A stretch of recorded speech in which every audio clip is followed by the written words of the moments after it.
Hi, my name is Tony from Vasculitis Support New Zealand. I just want to talk to you all today about what it's like having vasculitis and being diagnosed with it. I was diagnosed with Takayasu arteritis in 2005. I spent a year being misdiagnosed with a number of autoimmune diseases. Lupus, Crohn's disease, Addison's disease, and quite a number of other diseases that I can't even recall the names of, thankfully, anymore. All of the diseases symptomatically had similar properties to vasculitis, as they were autoimmune and they related to weight loss, fatigue, pain, that general feeling that you're not feeling well.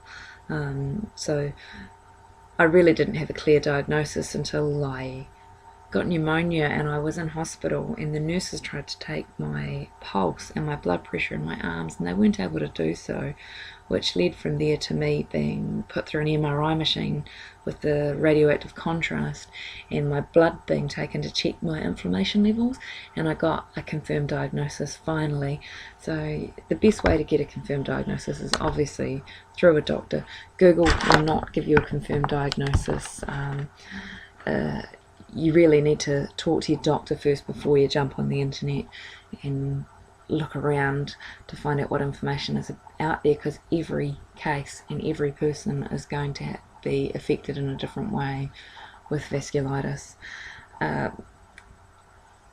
Myself, when I first got a diagnosis, I felt really relieved to have a diagnosis, to know that these things that were wrong with me, that they weren't in my head, that I wasn't imagining it. I guess it was also a little frightening. At the time when I was first diagnosed, the internet wasn't quite as global as it is now, and we didn't have Facebook to easily connect us to other patients, so the information on the internet was a little sketchy at the time.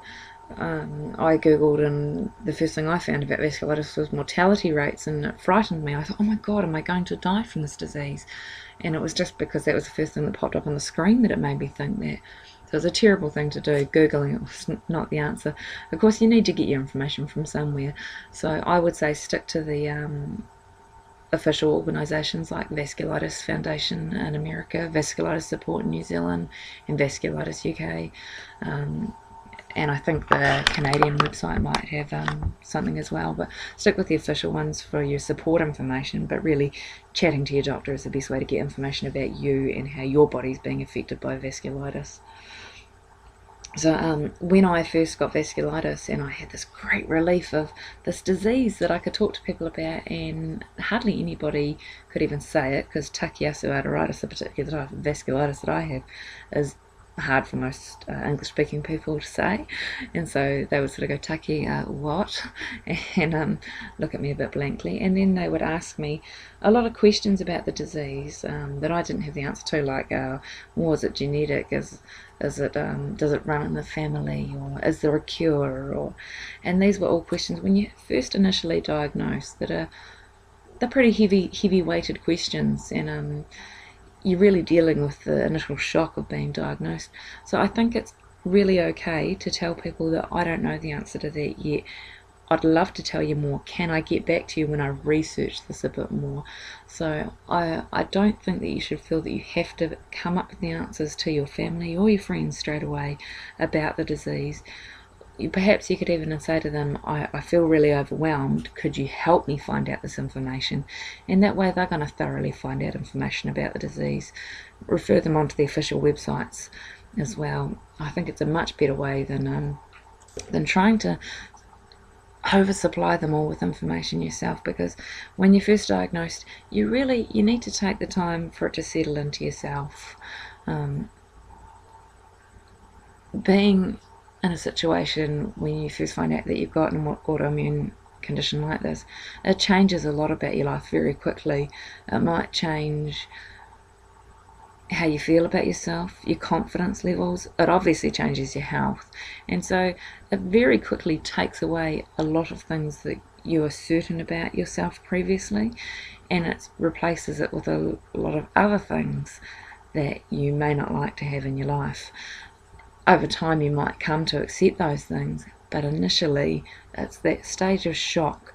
Many people go through the stages of grief bargaining, where you say, if I just do this one thing, if I never ever smoke again, come on, God, please help me and just make this disease go away. And so in your head you're bargaining, or with your higher power, or whatever you particularly believe in. The stages of grief are a lot like that, and then there's acceptance, and you can pop in and out of the stages of grief when you first get this disease. It's very much a process, a work in art.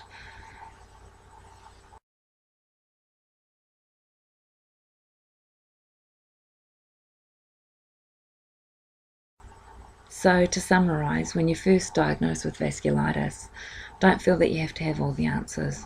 I would say take the time to let it settle in, your own understanding to grow before you really feel that you have to answer other people's questions about it. It's a lot of pressure. So ask for help when you have to. And next week I'd like to talk about what vasculitis actually is. So my next week's Facebook share podcast, I'm going to talk specifically about what vasculitis is and what it does to your body. Thanks.